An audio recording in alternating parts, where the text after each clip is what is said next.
Evening, everyone. My name is Aditya, and I head the quant division here at Crackverbal. We're going to deal with the concept of absolute values today, right? I saw a lot of requests, for the absolute value webinar. So I'm going to spend the next, say, approximately, say, 1 hour 45 minutes discussing the entire concept of absolute values, and hopefully at the end of the session, right, there's a lot of takeaways that you get. Okay, so let's start right away. Guys, I'm sharing my screen with you. I'm going to share a PPT and I'm going to write on the PPT as well. If there's too much to write, I may toggle onto a sketchbook so that I can write a little more freely. I got a lot of requests actually, for me to take this session on absolute values. So I decided to do like a very good extended session on this topic because this topic, right, is a little confusing because you don't do a lot of things of absolute values in school. But what happens, right, with absolute values, if you understand the concept, right, and you know exactly how to proceed with the question, these actually become time savers on test day. Before we start absolute values, there are some key aspects of algebra that I would want to clarify. Okay, and this forms like the ground rules or the fundamentals to understanding absolute values. Okay, and maybe whatever points I put here, there would be some takeaways. So I'm going to write on the screen. Okay, and I want all of you all to give me an answer. What do you think the value of root 25 would be? Right? Quickly tell me, what do you think root 25 would be? Right? What is the value of root 25? Guys, quickly type in the chat window, what do you think root 25 would be? Perfect. Root 25 is always plus 5. For people who are saying plus or minus 5, that's a complete mistake that you end up doing on algebra. Okay, and the reason why algebra becomes slightly tricky is because we are not taught algebra the right way in school. Okay, so root of any constant, right, root of any constant is always positive. Root 36 is always plus 6. Root 49 is always plus 7. Okay, so the first thing I want to set straight right away is for you to understand that the root of any number is always positive. It is not plus or minus. Think about it. Okay, if you have a question in your head, how is that possible? Think about if I give you this equation, x is equal to root 25. Okay. Now the rule of algebra says that the degree of any equation tells you how many roots the equation is going to have. So if I give you this equation x is equal to root 25, the degree of this equation is 1. So this equation is going to have one root, right? So you can't tell me that root 25 is plus or minus 5. The root of any constant is always positive, right? That's the first point. The second point, what is root of x square? Okay, now I'm bringing in a variable. We looked at a constant before. If I bring in root of x square, what do you think root of x square is going to be? Anyone? Quickly in the chat window.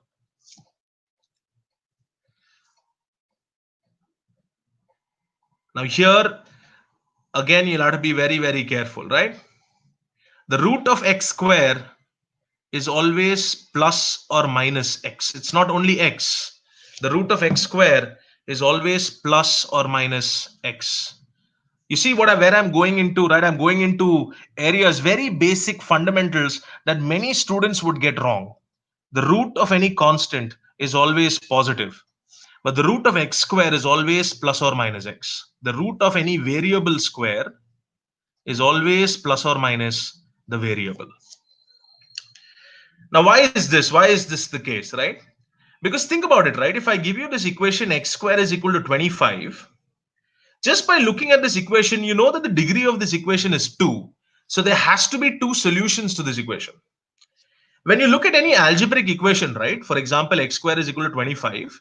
You're always worried about the solution to that equation. What are the values that x can take to give you the output of 25? Basically, what you'll tell me is if I substitute x as plus 5, you will still get 25. You substitute x as minus 5, you will still get 25, right? So whenever you solve an algebraic equation, right, you're always looking at what the solution to the equation is. What is the input to x that gives me the output of 25? That's exactly the same way that you look at root of x square. See, when you put a root, right, the root of any number or root of any value will always be positive. The output here is always going to be positive. But I am not worried about the output that I get. I am worried about the solution to the equation. So the solution basically can be plus x, because I can substitute x as plus x, or I can substitute x as minus x. Root of plus x whole square will still give me the same positive output, and root of minus x whole square will also give me the same positive output. Make sense, all of y'all? So root of any variable square will always be plus or minus the variable, right? The root of any constant is always positive. The root of any variable square is plus or minus the variable. Just for me to prove it, right? Just for me to prove it, if I give you an equation like this, right? Root of y plus 5 whole square is equal to 9. Now, there are three ways you can actually solve it. The first way, some people would do this, and which is completely wrong. Root of y plus 5 whole square is equal to 9. You would cancel the square and the root. Absolutely wrong. Because what you're doing is you're changing the degree of that equation. Remember, in an algebraic equation, the degree is key. So this you cannot do. The second process is, without changing the degree, you basically square both sides to remove the root. That is also definitely applicable. I'm not going to do it here, because my point that I want to make is that root of y plus 5 whole square is equal to 9. Root of x square is plus or minus x, right? So this is going to be plus or minus y plus 5 is equal to 9. So there are two scenarios: y plus 5 is equal to 9, or minus y minus 5 is equal to 9. So y will be equal to 4, or y will be equal to minus 14. So you see, these would be the two solutions to the equation, isn't it? And it makes sense that y is equal to 4 and y is equal to minus 14 will be the solution to the equation, because if you take y is equal to 4 and put it back into the main equation, you're still going to get the output of 9, because 4 plus 5 is 9, 9 square is 81, root of 81 is plus 9.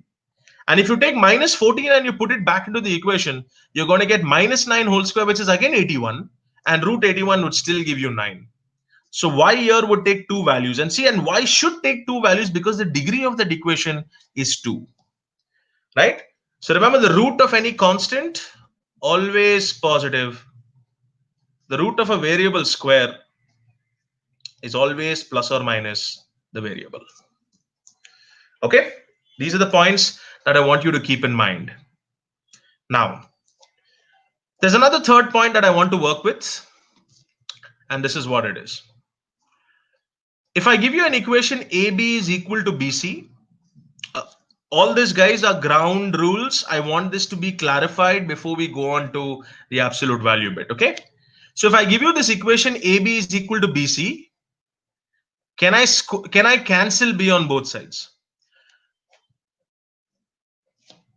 If I give you AB is equal to BC, can I cancel B on both sides and say A is equal to C? Is that a legitimate operation to perform? You cannot do it, right? You cannot do it, because if you cancel B on both sides, you're not taking into consideration that the value of B can also be 0. For those of you all who said no, you have your basics absolutely in place. For those of you all who said yes, right, if you can cancel B on both sides, you don't have that basics in place. So take something away from what I'm saying here. You can't cancel B on both sides unless you know that B cannot take a value of 0. Think about it, right? If you have AB is equal to BC and you cancel B on both sides, you're telling me that A is equal to C. But if B takes a value of 0, right, A can take any value I want, say 2148, and C can take a value of 1, right? In that case, A will not be equal to C. So what you have to keep in mind is you never cancel variables on both sides of an equality until you know that variable is not equal to 0. My advice to all of you all, instead of canceling variables on both sides, the best thing to do is to not get into cancellations, but take everything to the left hand side and factorize the left hand side. So if I take b common, I'm going to get a minus c is equal to 0. So either b is equal to 0 or a is equal to c. Now these would be the two solutions to this entire equation. Got it? The point I'm making, guys, is never cancel variables on both sides of an equality, right? Unless you know that the variable is not equal to 0. Got it? Perfect. Now coming to the last pointer before we go on to absolute values. What do you think the sign of x square is going to be? X square is not positive. X square is non-negative. X square is non-negative. See, most of you all make this mistake, right? You're going to assume that the squared term is always positive. You need to understand that the squared term can also be 0. So the better way to look at a squared term, right, is to look at two possibilities. That a perfect squared term, a whole squared term, will either be 0 or be positive. If x is 0, x square will be 0. If x is negative or positive, x square will always be positive. So the better way to look at x square, right, is to not assume that x square is always positive. X square is non-negative. It can be 0 or positive. So I just quickly summarized the 4 points here. First point, root of any constant always positive. Second, the root of x square is always plus or minus x. Third, never cancel variables on both sides of an equality unless you know the variable is not equal to 0. And last, the square of a number is not positive. It is always going to be non-negative, that is 0 or positive, right? So if these ground rules are in place, I'm now going to start with the understanding of absolute values. Okay, so what I've done is I'm going to split the explanation of absolute values into 3 parts. Okay, the first part, let's actually understand what the definition of an absolute value is. Okay, so I'm going to give you a definition and I'm going to make you understand why analysis, the process of analysis, would always trump putting in values. Okay, I'm going to show you how you need to analyze absolute value equations, and we will take complicated equations, okay, and we'll analyze them. The second bit, you will not be able to always analyze on absolute value questions. Sometimes you'll have to also solve, right? So when it comes to solving an absolute value, how do you proceed with the solving? Rather than using one standard approach of randomly splitting open the absolute value, we look at different alternative approaches, or maybe some smart strategic approaches of getting to an answer. Okay. And the third part is we'll try to tie in both of these together. We'll look at questions which requires you to solve the absolute values at some point, and which requires you to analyze also at some point, so that you know on what kinds of questions you can use which property. Okay, perfect. Now, what is the definition of the absolute value of x? Okay, what I'm dealing here with is the algebraic definition of an absolute value. The absolute value of x is equal to plus x when x is greater than 0 or equal to 0, right? Minus x when x is less than 0, and 0, I'll put 0 separately instead of putting it combined with 1, when x is equal to 0, right? This is one definition of an absolute value, right? We'll come to the alternate definition later, right? I'm coming to the alternate definition later. I'll show you where I would use the alternate definition and how to utilize it. But let's stick to the algebraic definition first, okay? Now, what most of y'all have learned in school is absolutely fine, that when you put an absolute value on something, it will always give you something which is 0 or positive. See, one thing again, I'm repeating here, don't overlook 0, please, right? Whenever you put an absolute value on something, the output, right, will always be 0 or positive. But when you put a variable, right, you're never looking at only the output of the equation. You're looking at the solutions to that equation. Solutions means what can you plug in for x, which gives you that output. So you can use x as plus x. You can use x as minus x, right?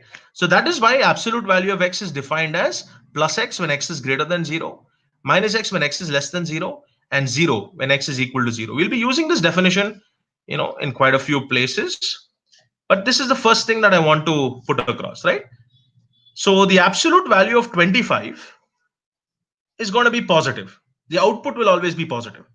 The absolute value of minus 25 is also going to be positive 25. So the absolute value of any constant is always going to be positive. Right? The absolute value of any constant is always going to be positive. But the absolute value of a variable, right, will always be plus or minus x. Right? That's what most of you all in the chat window have put, right? The absolute value of any variable will always be plus or minus the variable. And I wanted to see a very inherent pattern here, okay? Remember I said the root of any constant is always positive. And I said the root of any variable square is always plus or minus the variable. And we looked at root of x square to be plus or minus x, isn't it? I wanted to make a comparison here, please. You see that the absolute value of x is plus or minus x, and the root of x square is also plus or minus x. So one very important relationship, right, that we have and we'll leverage at some point is the absolute value of x is always equal to the root of x square. Both of these are interchangeable, okay? And it's a very, very, very important property that we'll utilize towards the end, okay? So the absolute value of x will always be equal to the root of x square. So two takeaways here. First, the definition of an absolute value of x is plus x when x is greater than 0, minus x when x is less than 0, and 0 when x is equal to 0, right? The absolute value of a constant is always positive. The absolute value of a variable is plus or minus the variable. And since they have the same inherent patterns that root of x square has, very important relationship, absolute value of x is equal to the root of x square, right? So that's what I want to put across. I'm going to do things in stages like this, okay, so that you understand things step by step by step, and then we go further. Okay. See, the best way, right, to solving an absolute value is to always tune your mind to go with the process of analysis, right? So I'm going to first work on that. How do you analyze an absolute value? You know what the GMAT would do, right, in topics of absolute values and inequalities, they are going to give you they would actually want to give you very simple pieces of data, but they won't give you that data on a platter directly, right? They're going to make that data very complicated for you to infer. So they're going to give you very complex equations which can actually be broken down into very simple inferences, right? And I want to work on that here. So the first bit is always how to analyze an absolute value, okay? So if I give you this equation, y is equal to the absolute value of 3x plus 2. Now, when I look at this equation, right, the first thing I'm going to do is I'm not going to directly split open this absolute value based on its definition and put the plus and minus scenarios and work with it, okay? I know I'm going to get two variables here. So obviously without knowing one of the variables, I'll not be able to solve the equation. But just by looking at this equation, right, I have one really critical piece of data that I can take away just by looking at that equation. And that critical piece of data is the value of y will always be either 0 or positive. Why? Because y is equal to an absolute value of something.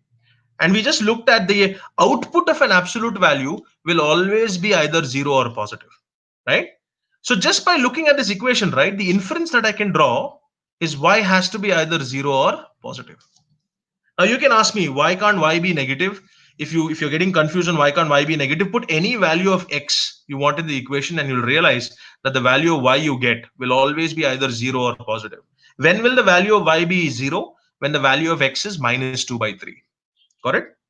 So when you see a absolute value equation, right, don't jump into splitting the absolute value and solving. Try to analyze and try to infer what you can based on the signs of the variables that you're dealing with.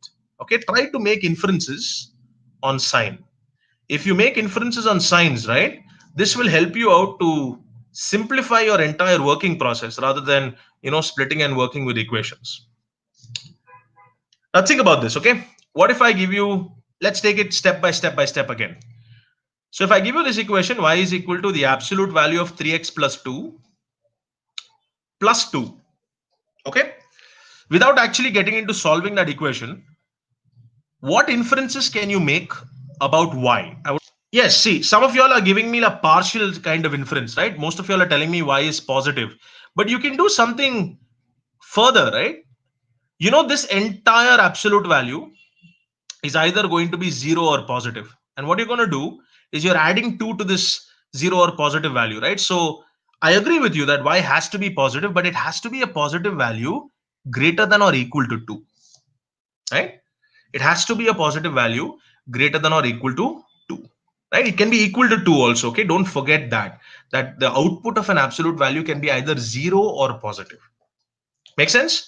So when you look at equations, right, I wanted to look at it based on signs first. What can you infer about the variables just by looking at equations? We'll get into the solving bit later, right? All of y'all, it's not only positive, it's greater than or equal to 2. Now let's go into a little more complicated equation, right? Absolute value of a plus b is lesser than the absolute value of a minus b. And this is exactly how your data sufficiency statements are going to be designed with equations like this. They give you complicated equations, but the output, right, the inferences that you can draw is actually very, very easy. Now you see how I'm going to work this out, right? Since I have an absolute value, right? Or let's take a easier equation instead, right? Before I go into this, say absolute value of a plus b is less than the absolute value of a plus the absolute value of b. Let's work with this and then go to the previous example. Okay, let's do that. You see how I'm going to work with this equation, right? When I look at this equation, I'm going to look at things based on sign, right? There are four possibilities here for the signs of a and b. You can have a and b to be both positive. You can have a and b to be both negative. You can have A to be positive, B to be negative, or A to be negative and B to be positive.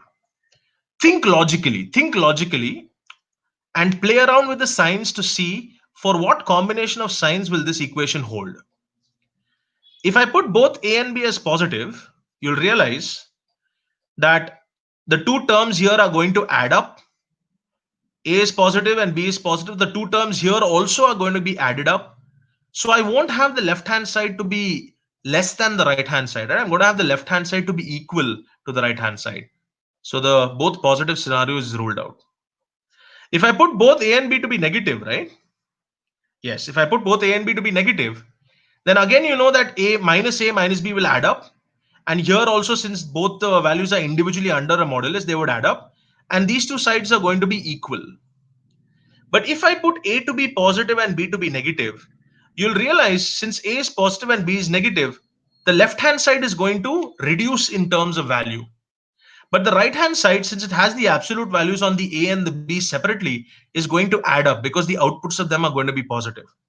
So I know for A is positive and B is negative, this equation will hold. And even the reverse scenario, this equation will hold. So just by looking at things, right, and working with signs, you can actually figure out what hidden piece of information this complicated equation gives. This equation basically is telling you that A and B have to be of different signs. They have to be of opposite signs. Okay. Or in other words, the product of AB has to be less than zero because one has to be positive and the other has to be negative, right? A and B are not of the same signs is exactly the inference that is drawn here, right? So what I want you all to do, right, when you look at an equation, right, don't get into solving by putting in values or splitting open the absolute value. Just play around a little with the signs of the equation and you should be able to get to an answer. Okay. Now, what if I give you this equation, right? What if I give you, say, minus x is equal to mod of or absolute value of minus x? Can any of y'all, look at this equation? Don't write anything on your worksheet. Look at this equation and tell me what inference can you draw from this equation. Perfect. So I've got a lot of responses saying most of y'all have said x can be negative. Some of y'all have said x can be 0. But the right answer is, and some of you have given me the right answer, x is both 0 as well as negative. Now, how do we work with this? When I look at this equation, I know the output of this equation, absolute value of minus x, will always be 0 or positive. It will always be either 0 or positive. So there are two scenarios here. Either minus x is going to be 0 or minus x is going to be positive. If minus x has to be 0, x has to be 0. And if minus x is going to be positive, x has to be negative. So for this equation to hold good, right? Excuse me. For this equation to hold good, x has to be either 0 or negative. That's the inference that you can draw. See, guys, most of you all have got the negative bit, right? But you should need to understand that you cannot forget the 0 scenario as well. Okay, most of the traps will lie in you forgetting that 0 is also a possibility. Correct? So we have two cases here for this equation to hold good. Either x is 0 or x is negative. All right. Okay with this? Okay with why I'm saying x is 0 and x is negative, and this is specifically for people who said only x is 0, right? Did you understand why x is negative as well? If you're not understanding it, quickly put in values into your equation. You'll realize that negative values of x will also satisfy the equation. Okay with this, guys? Perfect. Now, what if I give you this equation, right? I give you a more complicated equation. Say m into the absolute value of n minus the absolute value of mn divided by the absolute value of m plus n is less than 0. Okay. This is the equation I'm giving you. It looks very complex, but trust me, anything with more absolute values is actually very simple to work with. Can all of you all spend time on this equation and tell me what is the inference that I want you to draw from this complicated equation? Okay. Think about it. What is the inference that I want you to draw from this complicated equation? The only piece of information, right, that I want you to take away from this is m has to be negative. Now, how am I saying that? All of us will agree that the denominator has to always be positive. Absolutely fine, because everything is under the absolute value, right? The numerator, the absolute value of mn, I know it's always going to be positive. The output is going to be positive. And absolute value of n also has to be positive. So if I know the entire denominator is positive, if the numerator divided by the denominator has to give me a value less than 0, I know this entire term, m absolute value of n minus absolute value of mn, has to be less than 0. This numerator has to be negative. And I also know that these two terms are positive. And think about it, right? If the entire numerator has to be negative, it obviously depends upon the sign of m and n. If I keep the sign of m to be positive, then this entire equation would cancel out, because absolute value of mn and m and absolute value of n will give you mn as the output. So they're going to cancel it out, right? But for me to have this entire equation to be negative, m has to be negative. If m is positive, if you want, put in a value, right? If m is 2 and say n is 3, you'll realize 2 mod 3 minus mod of 2 into 3. So 2 into mod 3 is going to be 6. 2 into 3 is 6. Mod of 6 is 6. The entire numerator is going to cancel off. And you can't get a value to be less than 0, right? So the only way the numerator can hold is when m has to be negative. So such a complicated equation just gives you one very, very important inference, that m is negative. Got it? So the first thing that I want to expose you to, right, is the fact that when you see an absolute value question, you should change your process of thinking. Don't think of splitting open the absolute value, creating equations, and then solving. Okay, what inferences can you draw based on the signs of the variables that you're dealing with? Make sense, all of you all? Okay with this, guys? Okay with how I got m to be negative? Anybody with any doubt here? What about n?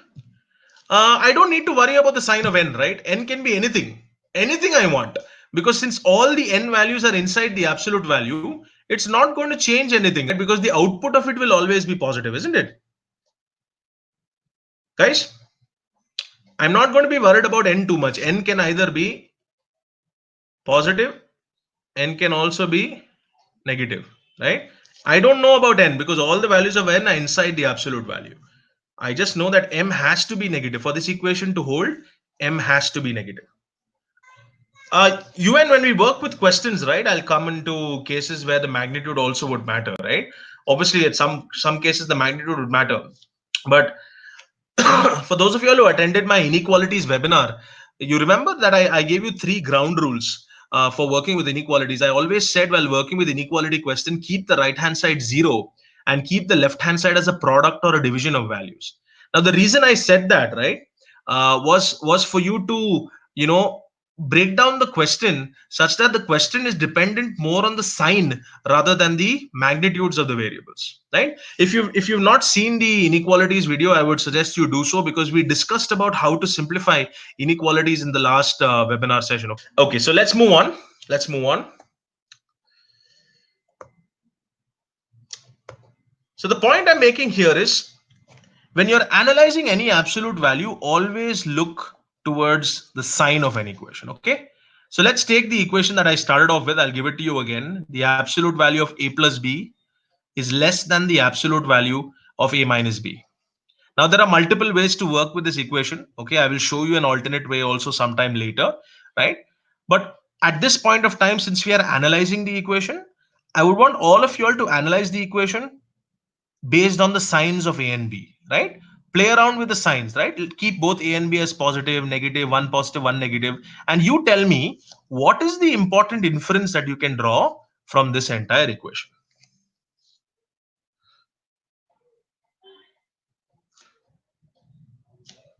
Guys, just play around with signs. If you're getting confused, you're not very comfortable with signs, it's okay to put in values just for you to get some understanding of things. But when you're putting in values also, right, keep a note of the signs that you pick for the values. Okay, the signs are important, but if you're confused, use values with the signs. Think about it, right? If I put both A and B as positive, right? If I put both A and B as positive, this side is going to add up, but this side is going to reduce. So I can't have A plus B to be less than A minus B. Okay, if you're getting confused, put A is equal to 2 and B is equal to 3. You'll realize that the left hand side is greater than the right hand side. And the same thing would happen when you have both A and B to be negative, because even though they are negative, right, these two would add up. -2 and -2 would add up to give you -4, and mod of -4 will give you +4. But here, since it's A minus B, they would subtract each other, and then you're going to get a lesser value. So here I know both positives will not work, both negative will not work, right? If I put A as positive and B as negative, this value is going to reduce, right? Because A is positive, B is negative, it's going to add up. Since this is negative, the value here would reduce. But if A is positive and B is negative, this value is going to add up because negative of negative becomes positive. So I know for plus and minus it would work. And the same would hold good when I have a minus and plus, because here again, since one is minus and one is plus, the value would reduce, and here the values would add up. So the only piece of information that this complex equation is giving me is A and B have to be of different signs. So is everyone on board with the analysis process for an absolute value? Absolutely no problems. This is exactly how GMAT questions would be designed. Okay. Let's take an example. Okay. Perfect. So let's take an example, right? Is x into absolute value of y greater than y square? Now, I don't want to give you the statements directly here and treat it as a question that I want you to solve. Okay, I want you to be in the shoes of the test maker. Okay, don't be a test taker, be a test maker.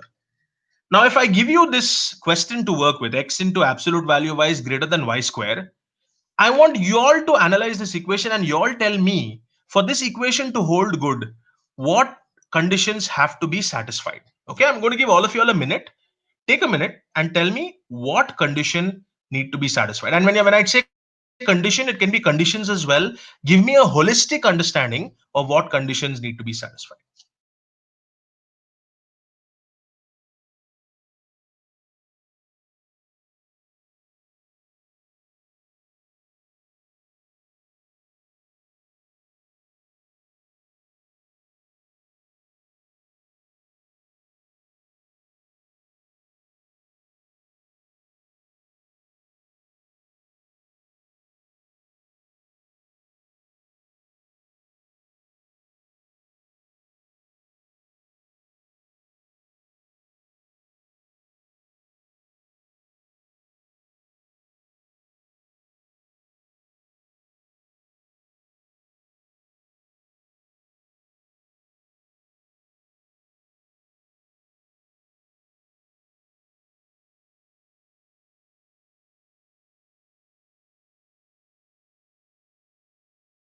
Perfect.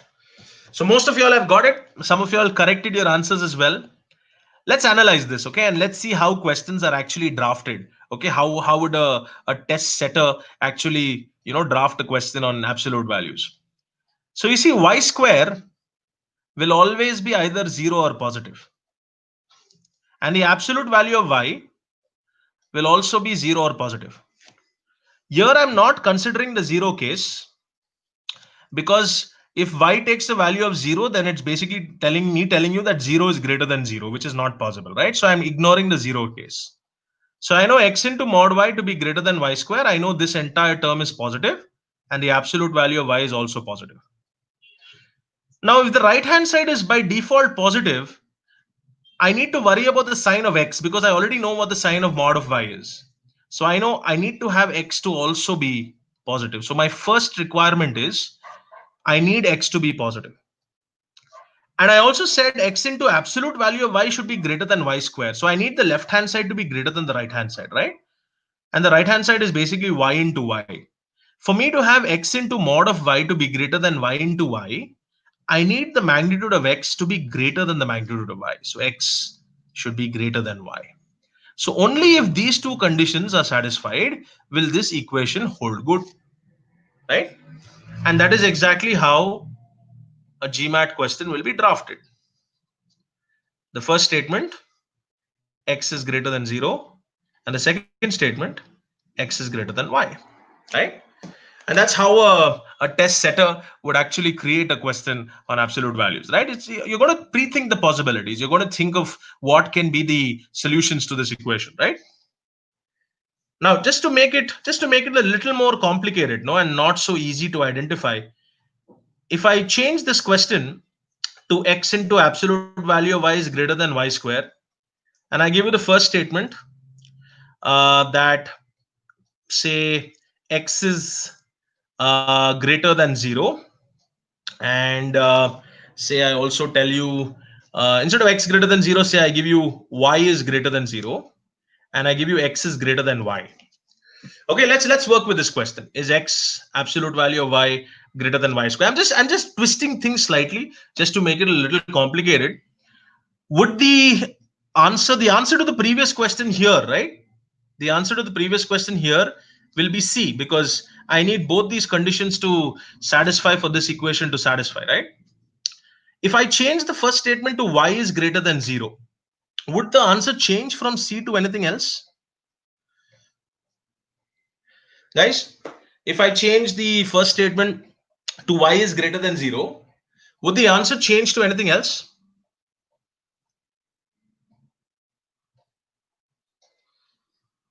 Perfect. It would still be C, because first statement gives me y greater than 0. It doesn't tell me anything about x. The second statement tells me x is greater than y. It gives me x is greater than y, but it doesn't tell me whether x is positive or not. But when I put the two statements together, right, it's not going to change the answer, because if y is greater than 0 and x is greater than y, then obviously if y is positive and x is greater than y, x also has to be positive, right? The inference that I can draw when I combine these two statements is x is also positive. So it's not going to change the answer at all, isn't it? Make sense, guys? You see how you can actually spend time on the question stem. The point I'm making here is, if when you see a data sufficiency question, right, on absolute values and inequalities, there is always merit in sitting and breaking down the question stem. Try to analyze the question stem a little better. Because if you analyze the question stem a little better, right, you will not have to work too much with your statements. Make sense, guys? Perfect. Okay, so that's the analysis bit of an absolute values. Okay. So what I've done, right, to make it easier for you to work with, I have classified the absolute value questions into 5 different types. Okay. Type 1. And what you have to do, right, before I go into the types, when you see an absolute value question and you want to solve it, right, the better thing to do is to classify what type the question falls under. Because if you know what type the question falls under, right, you will know how to mathematically manipulate the entire equation. So what is type 1? Type 1 is when you have the absolute value of something equal to something. Okay, type 1 is when you have the absolute value of something equal to something, basically an absolute value on one side of an equality. Now, before I go into what you have to do when you have an absolute value on one side, let's do this. Okay, let's actually solve an equation and let's see what are the takeaways from that equation. And I'll use those takeaways to actually give you the working procedure when you have a question of this type. So I want all of you all to solve this equation. The absolute value of x plus 1 is equal to 4x minus 3. Okay, take a minute, solve for this equation, and tell me what can be the solution or solutions for x, please, quickly.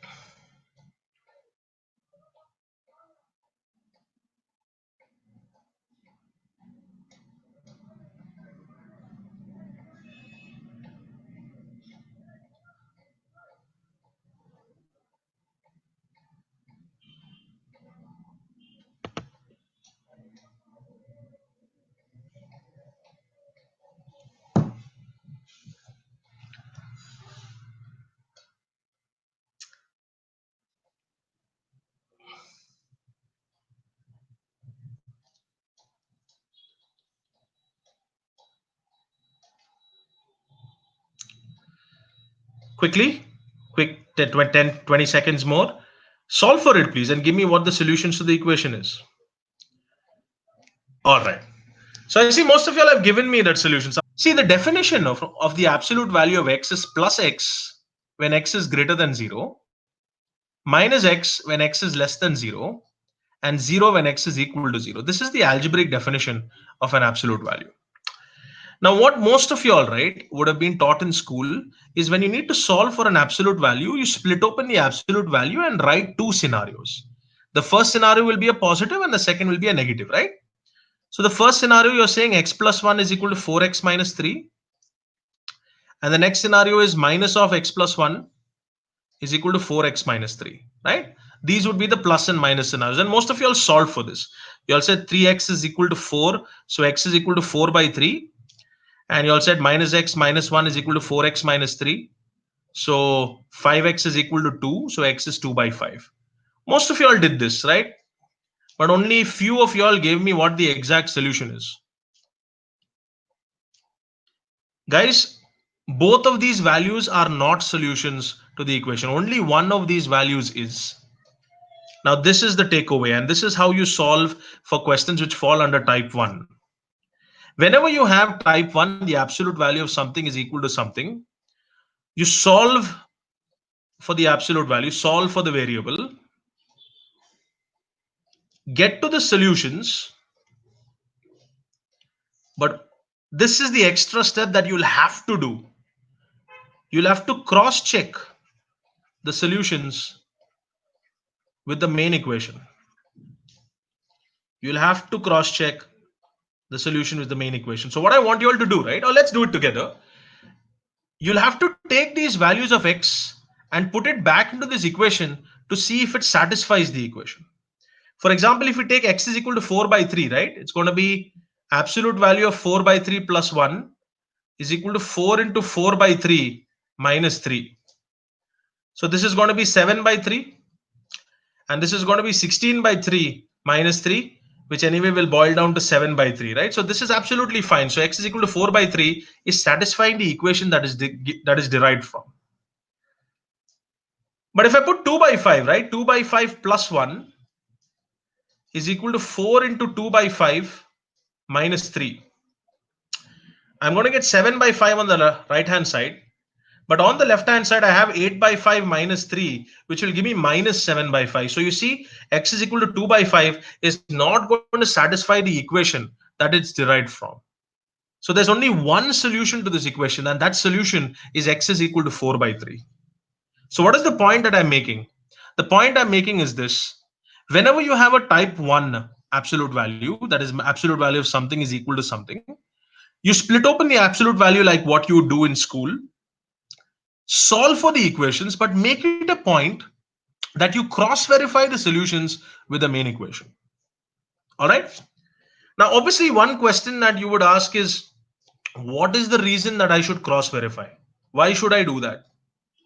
Any of y'all can explain to me why would you cross verify with the main equation? What is the purpose that I have to cross verify? Anybody? Some of you all know that you have to cross verify. I agree with that, right? But what is the reason that you have to cross verify? Perfect. Because most of y'all, right? Most of y'all would just split open the absolute value without actually going by its actual definition.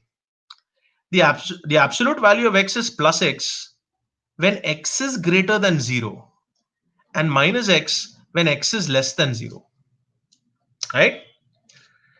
So one way to look at it is absolute value of x plus 1 should be x plus 1 when x plus 1 is greater than 0. You see, absolute value of x is equal to plus x when x is greater than 0. You can't overlook the condition that the entire question is derived from. Okay, you can't overlook the condition that mod of x is derived from. And absolute value of x plus 1 is minus of x plus 1 when x is less than 0, when x plus 1 is less than 0. So only when x is greater than minus 1 will you get this as the solution to it. And only when x is less than minus 1 would you get this as the solution. So here we got x is equal to 4 by 3. And 4 by 3 is definitely greater than minus 1, right? So it is a legitimate solution. This is one way to look at it. And here you got x is equal to 2 by 5. But you realize this value 2 by 5 is not satisfying the condition it's derived from. It's not less than minus 1. So this is what in mathematics we call an extraneous root. Okay. I mean, I'm not going into all those fancy terms, but it's just a solution that is not going to satisfy the condition that's going to be derived from. That is one way to look at it. Okay. You're actually breaking it down based on its actual definition. But what I do, right, and some of you all have already caught up on that point, what I would do is this. Before I go into solving the absolute value, I would always analyze the equation, right? My brain is tuned towards analysis a lot. So I'm just going to analyze this equation. You see that this entire term on the left-hand side is always going to be 0 or positive, right? Iman, you said this. A couple of people also said this. So I'm going to utilize what you all did, okay? So the entire left-hand side is going to be 0 or positive. So I know 4x minus 3, since it's going to be equal to 0 or positive, has to be greater than or equal to 0. And if 4x minus 3 has to be greater than or equal to 0, x has to be greater than or equal to 3 by 4. So for this equation to hold good, x has to be greater than or equal to 3 by 4. And the two solutions that you got for this equation, right? X is equal to 4 by 3 and x is equal to 2 by 5.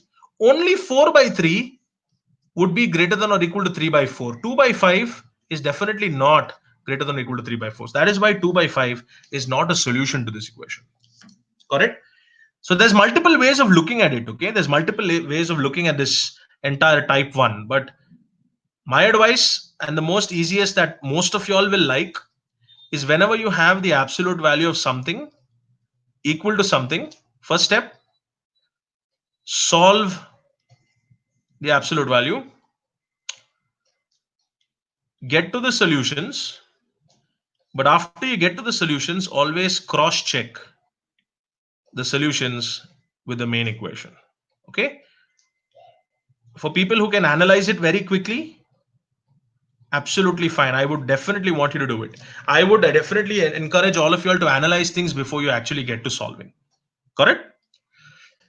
So let's go to type 2. Right? Before going to type 2, I'm going to first explain to you what the alternate definition of an absolute value is. Okay. Why am I doing this alternate definition at this point? Because I'm going to use it heavily in type 2 absolute values, right? Now, what is the alternate definition of an absolute value? The first definition is absolute value of x is plus x when x is greater than 0, minus x when x is less than 0, and 0 when x is equal to 0. But the absolute value, right, is also defined as the distance from the origin on the number line. It's always the distance from the origin. I'll give you an example, okay? Absolute value of x is equal to 5. Now, what most of you all will do, you all will say there are two scenarios, x is equal to 5, minus x is equal to 5. So x is equal to 5 or x is equal to minus 5. These would be your two solutions. But let's look at it more in terms of the number line approach, okay? And I'm going to explain the number line approach based on this equation.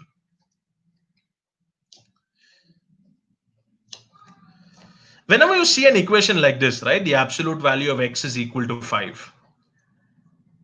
Whenever x is all alone inside the absolute value, it's not attached to anything, we say that the origin on the number line is always going to be 0. But if I have something like absolute value of x plus 2 is equal to 5, right?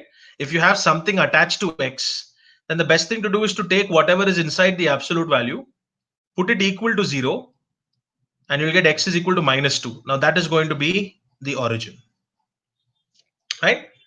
If you have something like absolute value of x minus 3 is equal to 7, take whatever is inside the absolute value, put it equal to 0.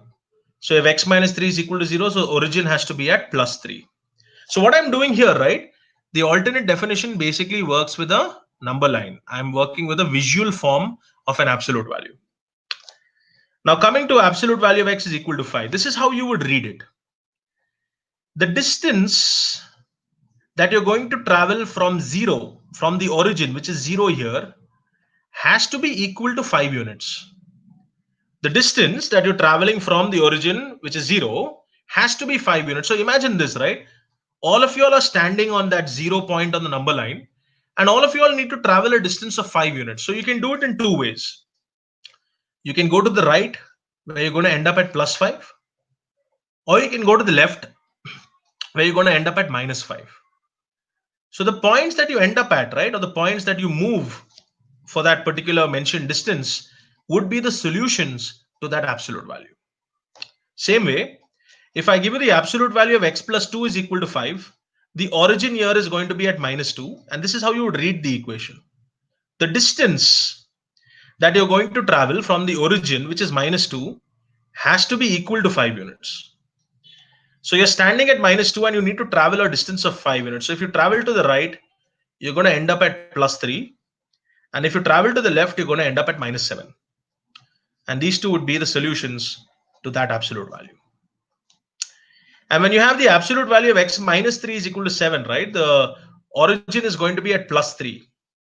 And the distance that you're going to travel has to be equal to 7 units. So you're going to travel 7 units to the right. That will give me plus 10. And you're going to travel 7 units to the left, which is going to give me minus 4. So this process of working, right, is a more visual representation of an absolute value. It's the distance that you're going to travel on the number line. And this alternate definition, right, this alternate definition of an absolute value comes in very, very, very handy when you're working with absolute values with inequalities involved. For example, if I give you the absolute value of x is less than 5, let's actually visualize it on the number line. Okay, instead of splitting open the absolute value based on its algebraic definition, let's visualize it on the number line and use the number line definition. Absolute value of x is less than 5. The origin is going to be 0, and the distance that you're going to travel from the origin, which is 0, has to be less than 5 units. So the boundaries are going to be at plus 5 and minus 5. You need to travel a distance of less than 5 units, right? So you can travel to any point in between minus 5 and plus 5. Agree? Think about it, right? If I ask you to stand at the origin and I ask you to travel a distance less than 5 units, you can go up to 5, not inclusive of 5. And you can go up to minus 5, not inclusive of minus 5. So if absolute value of x is less than 5, the range for x has to be between minus 5 and plus 5, right? And this comes to my general form. Okay, this comes to my general form. So absolute value of x is less than 5. The range is always from minus 5 to plus 5. So what is the first general form? And I'm going to derive the general form from this.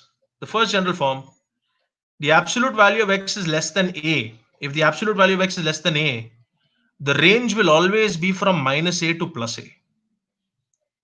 Okay, if you have absolute value of x less than a, the range will always be from minus a to plus a. So let's take an example. Okay, some of you all were putting a magnitude of x as well. You're absolutely right? When you put a coefficient on x, no, the distance that you travel will become half, right?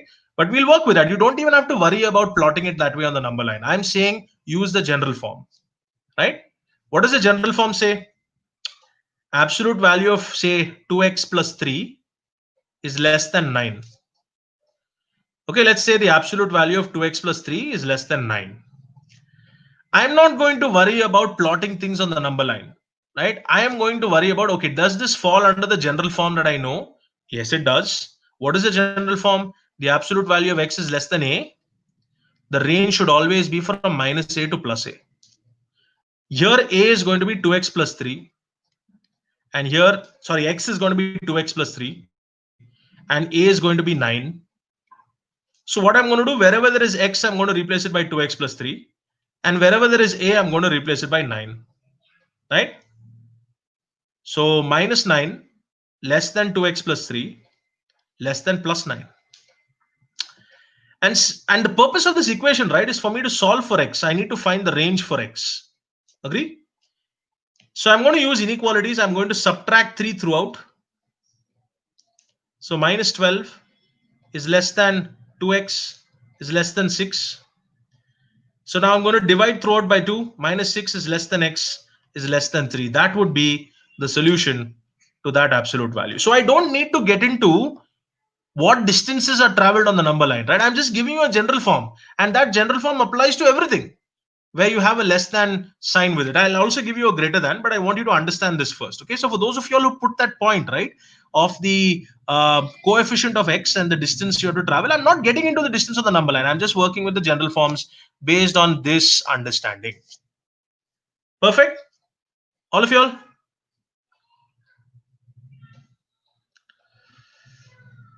Great, brilliant. Okay, so let's go to the next bit. What if I have absolute value of x greater than 5? Let's understand it when we have a greater than symbol. Okay, let's figure out the number line first, and I'm going to draw it out. Let's derive a general form from this. The origin is going to be 0, and the distance that you're going to travel from the origin has to be greater than 5 units, right? So if the distance has to be greater than 5 units, the boundary again would be plus 5 and minus 5. So you can travel from any point from 5 onwards to infinity and minus 5 onwards to minus infinity. That would be the entire regions that you'll have to consider.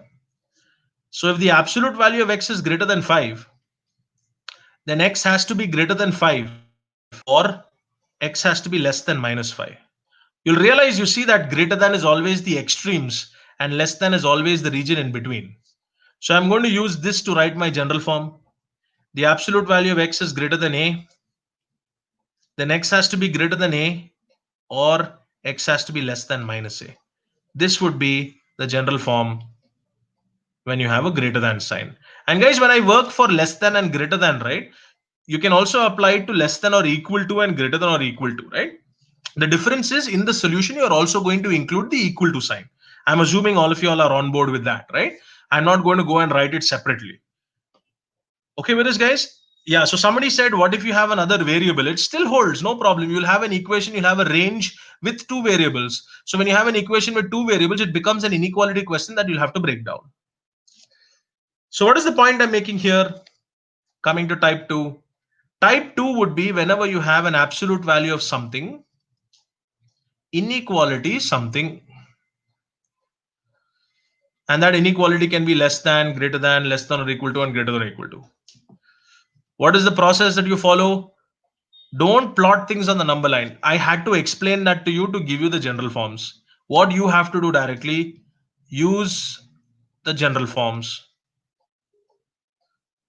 What are the 2 general forms? First, absolute value of x is less than a. The range will always be from minus a to plus a. Somebody said, what if a was a variable? Absolutely okay. You're just going to get an equation and inequality with two variables. So split it up and analyze from it. And the second, absolute value of x is greater than a, then x should be greater than a, or x should be less than minus a. So whenever you have an absolute value of something, inequality something, I want you all to use the two general forms. Don't worry about plotting.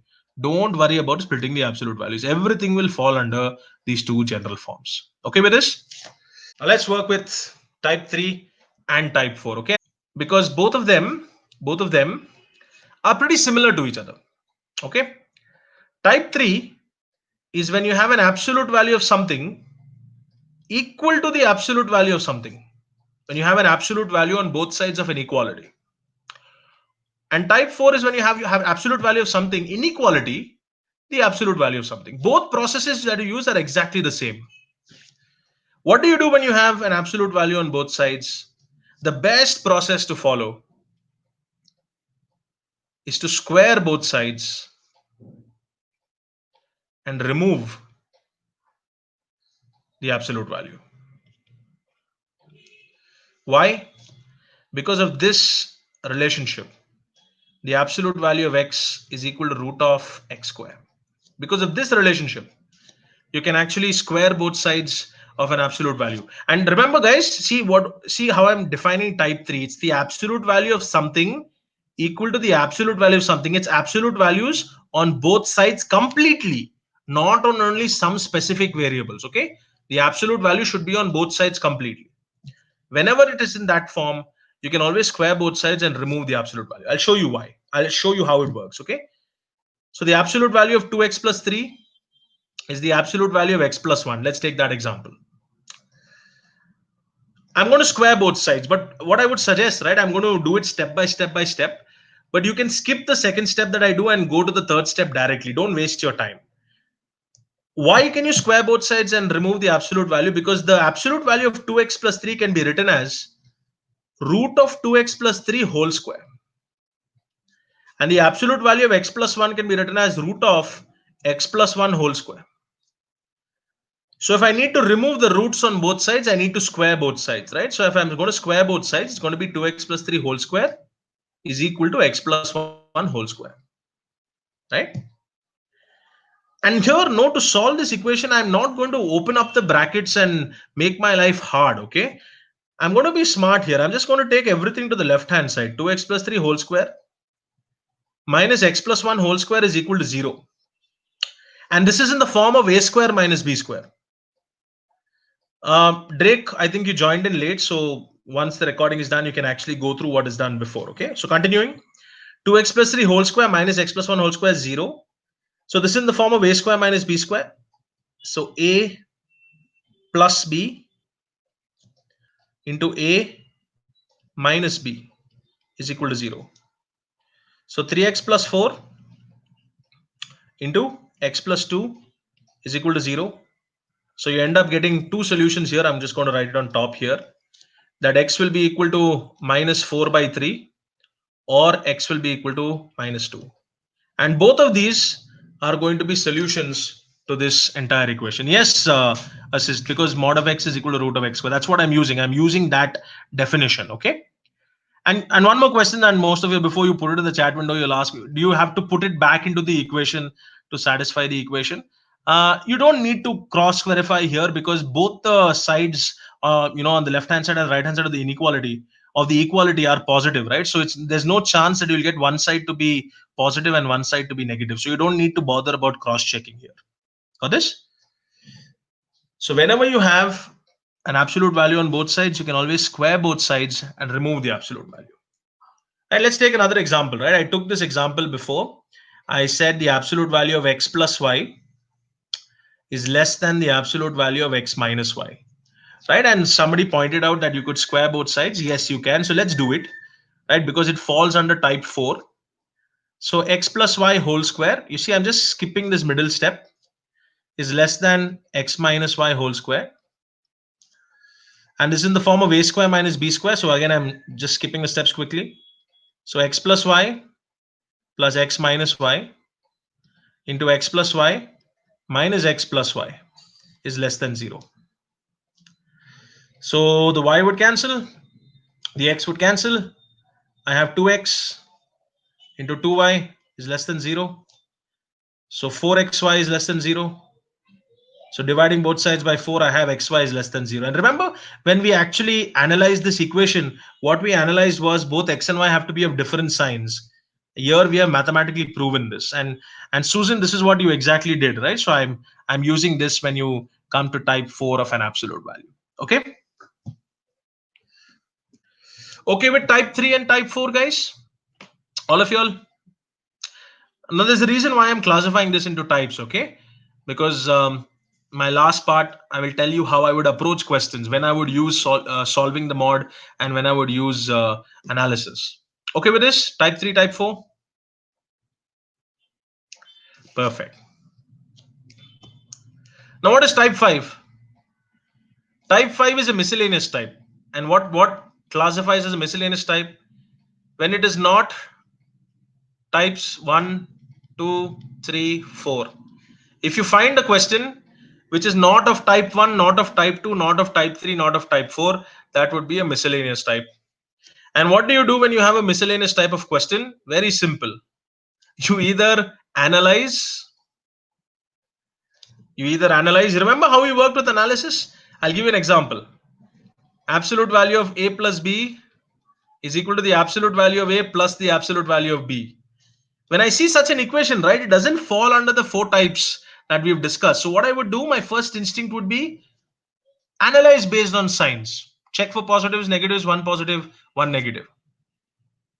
And only in the event where you're not able to analyze, only as a fallback approach, if nothing else works out, you plug in values. Okay? And my advice, right, if at the end of the day you're forced to use this process of working, the best way to plug in values is to plug in values, but draw a number line like this, put -1, 0, and +1. And when you're plugging in values on an absolute value question, right, use an example from each of these 4 regions of the number line. Why I would prefer that is because when you put -1, 0, and +1, and you work with the 4 regions, right, you're actually taking into consideration all possible types of numbers. Positive integers, right, plus values greater than 1, positive fractions, negative fractions, and negative integers as well. Okay, but this is a fallback approach. You should never think of plugging in values unless absolutely necessary. Okay, unless absolutely necessary, never go into plugging in values. Make sense? Let me give you an example. Okay, let me give you an example. Now obviously you'll be wondering what falls under miscellaneous type.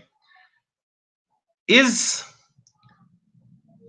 root of x minus 5 whole square equal to 5 minus x?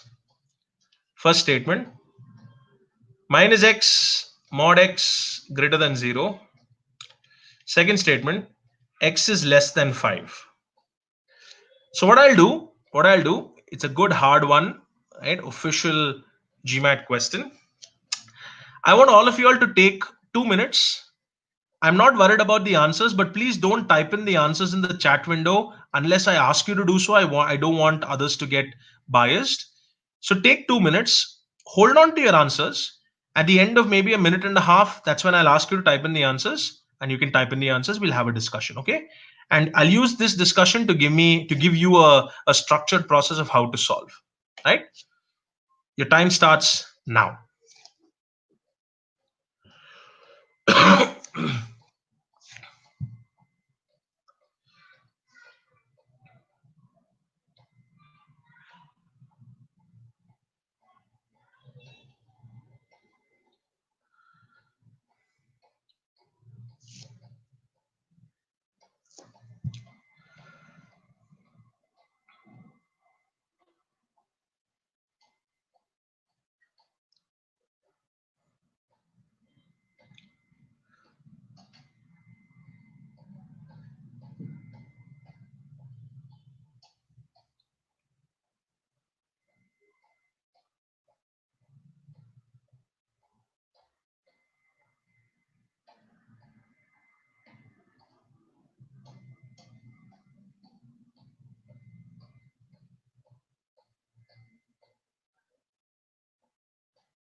Now, when I look at this question, I'm just giving you how my thought process would be when I look at this question. Okay, when I look at this question, the first thing I'm going to do is, okay, can I use the different types of an absolute value here, right? It's an absolute value question, but I see only the absolute value in the first statement. I can't break it into types. I don't want to open up the entire bracket, make my life harder. I don't want to square both sides. Is there something that I can analyze here? And this is where you'll realize that this root of x minus 5 whole square, root of x minus 5 whole square is just absolute value of x minus 5, right? So what they're asking you is the absolute value of x minus 5 equal to 5 minus x. This is what the question is. Now, if I that's why I said, right, there's always merit into breaking down the question stem, understanding what the inferences are from the question stem. And think about it, right? For the absolute value of x minus 5 to be equal to 5 minus x, I know that 5 minus x has to be 0 or positive. It has to always be greater than or equal to 0. So 5 is greater than or equal to x. So the question here, right, is just asking me, is x less than or equal to 5? That is what the question is. So this fancy equation basically boils down to such a simple question. Is x less than or equal to 5? You see what I did? I did not jump into the statements. I worked with the question stem, and that is key. That is something that you have to learn to do with inequalities and absolute value questions. Okay, the key is always the question stem. Now I go to my first statement. Minus x mod of x is greater than 0. I'm not going to split the absolute value up. I'm not going to work with anything. I'm just going to analyze it. My first mode of attack will always be analysis because that's easier, faster. I know this entire term is going to be 0 or positive, no matter what. It cannot be 0 here. It cannot be 0 here because then the statement will tell me 0 is greater than 0. So it will not make sense. So I know this entire mod of x term is positive. For me to have this entire product to be positive, even minus x has to be positive.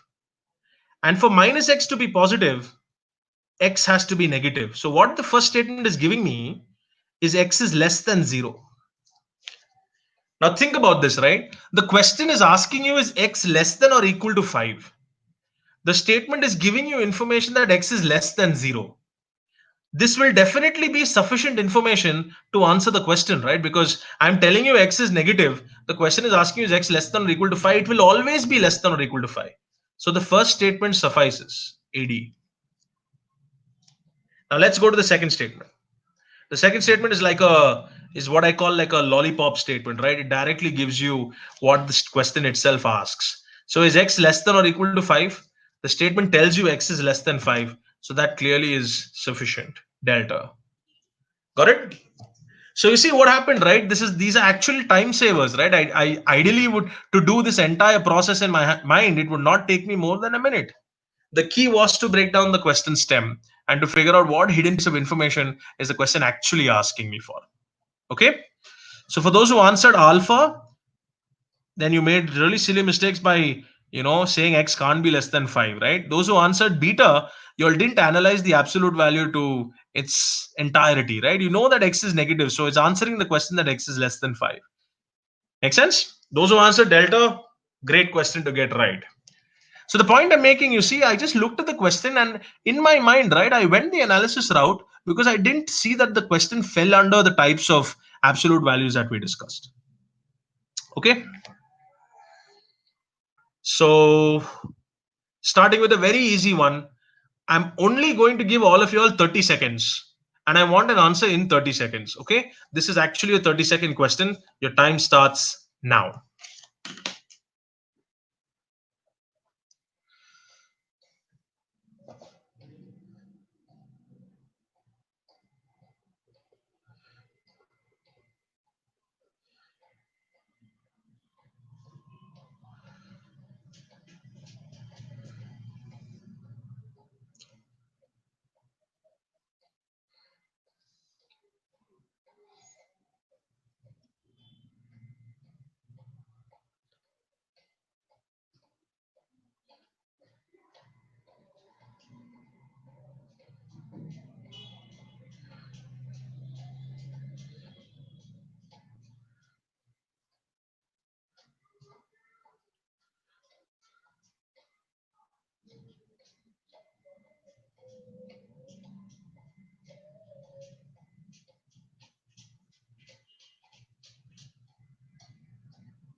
All right, time ends now, right? Perfect, perfect. So again, right, again, see the approach that you use, no, should always depend on the question that you have. Okay, you see the question here is the question asked me is x greater than 0. It's not asking me to solve for the exact value of x, right? It's asking me whether x is positive or not. So when I look at these two statements, right, it makes more sense for me to analyze these two statements rather than actually getting into solving. Okay, you can still get into solving. We'll look at how to solve the equations as well. But the easy approach to work would be just to say absolute value of x plus 3 is equal to 4x minus 3. So this entire term is always going to be 0 or positive. So 4x minus 3 has to be greater than or equal to 0. So x has to be greater than or equal to 3 by 4. So for the first statement to hold, right, x has to be greater than or equal to 3 by 4. And here x is definitely greater than 0. So the first statement will suffice. And same with the second statement, right? The second statement just tells me 2x minus 1 is greater than or equal to 0. So x should be greater than or equal to half. So the second also would suffice. So a quick delta, 30 seconds and move on, right? This was a very, very, very easy one. For people who didn't analyze it, right, analysis has its positives. For people who didn't analyze it, right, you'll realize that the statements here fell under a type 1 of absolute values, right? So what you should have done is you should have, for those of you who went the long route, you got x plus 3 is equal to 4x minus 3, and you got minus x minus 3 is equal to 4x minus 3. So 3x is equal to 6, so x is 2, and you get 3x or 5x is equal to 0, right? So x would be 0. I mean, I just cancel the 3 and 3 here, right? So I get two values, x is equal to 2 and x is equal to 0. What you have to do is you take the solutions and put it back into the main equation, and you'll realize that for 0, it's definitely not going to work, okay? Because the left-hand side will be positive and the right-hand side is going to be negative. So 2 would be the only solution, and x is definitely greater than 0 here, so the first statement would suffice. And the same would hold good with the second statement as well if you split it open and solve for it, right? So that was the alternate approach. You could have also identified this as type 1 and worked. But you see the advantages of analysis and how quick it becomes, all of y'all? All right, so let's go to a slightly harder one now, right? Here's question 2. Again, now I'm going to give you a little extra time. It does not need more than a minute to solve. So your minute starts now.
Guys, again, you should be very careful not to make silly mistakes, okay? So when you're putting the numbers back, don't make mistakes with signs, because you're going to be penalized, okay, for such mistakes on the test, because these are easier questions. You get the easier questions wrong, your levels of questions will not scale up.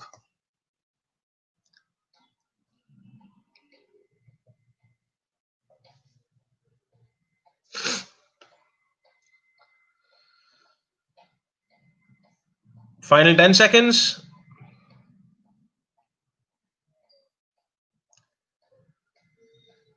Okay. Here again, right, a combination of analyzing and solving the mod will actually help out. Most of you all have given me the answer, which is C. Some of you all have made very bad mistakes in the second statement, which is B, and given me B as an answer. But let's look at it, okay? Let's look at it. Some of you all are changing your answer from C to B. I'm telling you C is right. So let's look at Y, okay? What is the value of Y? So the question asks me about a specific value for Y, right? A value data sufficiency requires me to give one definite answer. Why did I say now? Most of you all will be some of you all will be wondering why did I say that this question could have been solved in a minute? Because when you all saw this first equation, right? Your first instinct will be okay. I'm going to split open this mod and I'm going to find some values of x. I'm going to get an equation of x and y and then see what can I answer about y. See, you should always work towards the question. Don't do extra work, right? The question asks you about y. So the first thing I'm going to do is I'm going to say 3 absolute value of x square minus 4 plus 2 is equal to y. I'm going to make y the subject here. And I know, right? I clearly know by looking at this equation that this equation is not going to suffice because the value of y will depend upon what value I take for x, right? So I know it's not going to suffice, but I'm going to do another step. I'm going to analyze this statement.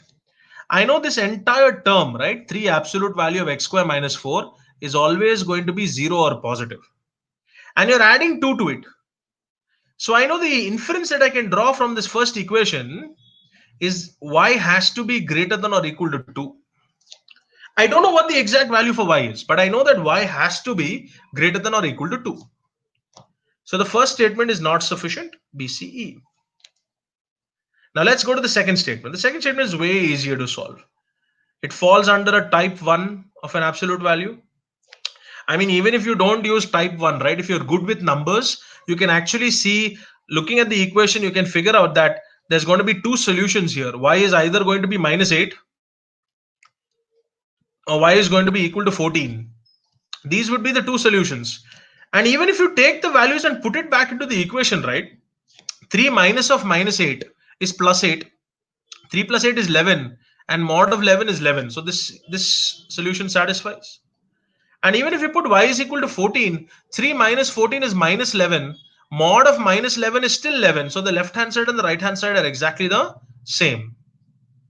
So the second statement gives me two possible values for y. Y is minus 8, y is 14. So that's clearly insufficient because I need an exact answer for y, right? Now, when I put the two statements together, this is where this inference is going to help you out big time. The first statement says y is greater than or equal to 2.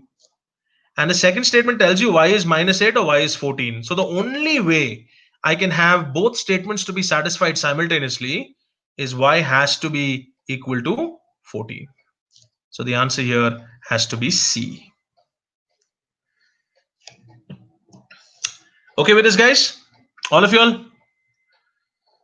I did exactly that, Akshay. Y minus 2 has to be greater than or equal to 0, right? Why didn't I go with solving the splitting open the mod, right? Is because I knew that the value of y will depend upon x, right? Perfect. That's exactly what I'm doing, Akshay. I'm saying y has to be greater than or equal to 2 from the first statement, right? So when I combine the two, the only possibilities are y is minus 8 and y is 14. So only y is 14 will hold.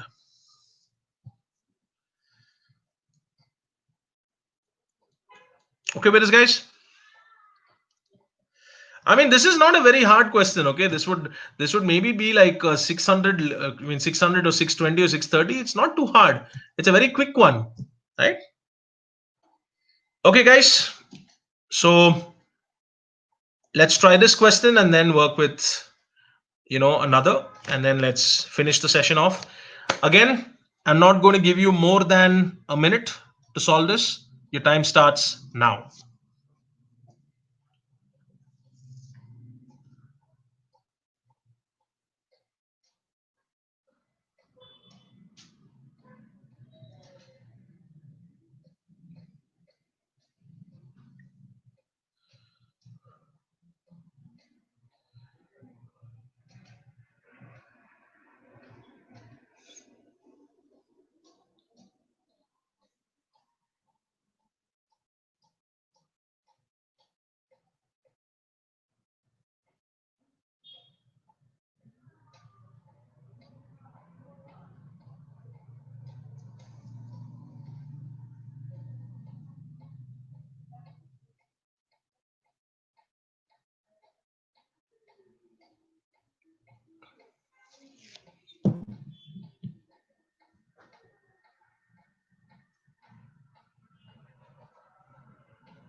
Okay, you can start typing your answer in the chat window, please.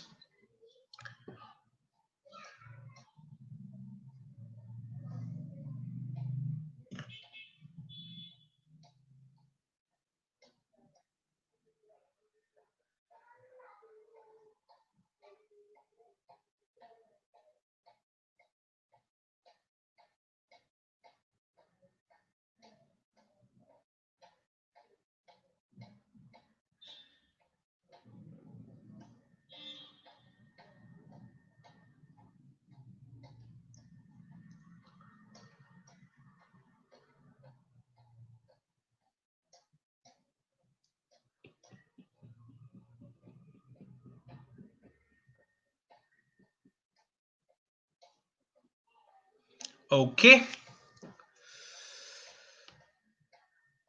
Now, is x less than 6? First statement gives me mod of x minus 3.5 is less than absolute value of x minus 7.5. You see, I can't do anything with the question stem, right? So I'm just directly going to the statements and looking at this, right? This directly for me falls under the type 4 of an absolute value that we worked with, right? So I can actually square both sides. So x minus 3.5 whole square minus x minus 7.5 whole square is less than 0. Okay, I'm just going to rewrite this. I think there's a problem with the pen here, so it's just giving me a line here. So let me rewrite it. So this is in the form of a square minus b square. So a plus b into a minus b. So you have 2x minus 11, and here the x would cancel out to give you 4 is less than 0.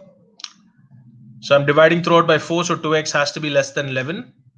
So x has to be less than 5.5. So the information that the first statement gives me is x has to be less than 5.5. And x being less than 5.5 definitely answers the question x is less than 6 with a definite yes, right? So the first statement will hold. The second statement says the absolute value of x is less than 5. And this is again pretty easy to work with, right? If the absolute value of x is less than 5, remember this is the general form. If absolute value of x is less than 5, the range of x will always be from minus 5 to plus 5. So the second statement tells you that x is between minus 5 and plus 5, and any value between minus 5 and plus 5 will always be less than 6. So the statement suffices. The answer here is delta. So again, not a hard question. It's pretty simple to work with, right? But if you think of splitting open the absolute value, now that becomes too challenging to work with. Got it? Perfect. So the second statement is very simple, guys. It's x is between minus 5 and plus 5, right? So you need to answer the question, right? If any values between minus 5 and plus 5, it should always be less than 6. Perfect. So I'm now going to go into a harder territory, right? The last question of the day, right? I would classify this definitely as a 700. Okay, guys, quickly, right? I have a couple of links here. Okay, let me try to post it in the chat window so that you guys can have a look at. This is the previous webinar on inequalities that I was speaking about, right? I'm going to send it to you. Don't worry about it. Okay. So this is the first link. Um, this is an ebook on inequalities that you can possibly download, or it's a blog that we have on our website. The third is, please visit our website. You're going to find a lot of blogs. You're going to find a lot of additional resource materials that you can use. You can actually sign up for our Kickstarter course. We are also, guys, coming in for the people who are in Mumbai and Delhi. We are Arun and I. Arun heads the quant and he's the founder, and I had the quant. Arun has the verbal division. I had the quant division. So we are coming in and doing some workshops in Mumbai and Delhi. So if you are from Mumbai and Delhi, please visit our website. You'll have details of the workshops and the dates, and you can register for it. Okay. So those are the links that I want you to work with. Uh, it was good for you to, I mean, thank you a lot for taking time out of your busy schedule and attending the webinar. I hope it was valuable. Good night. Take care. See you next time.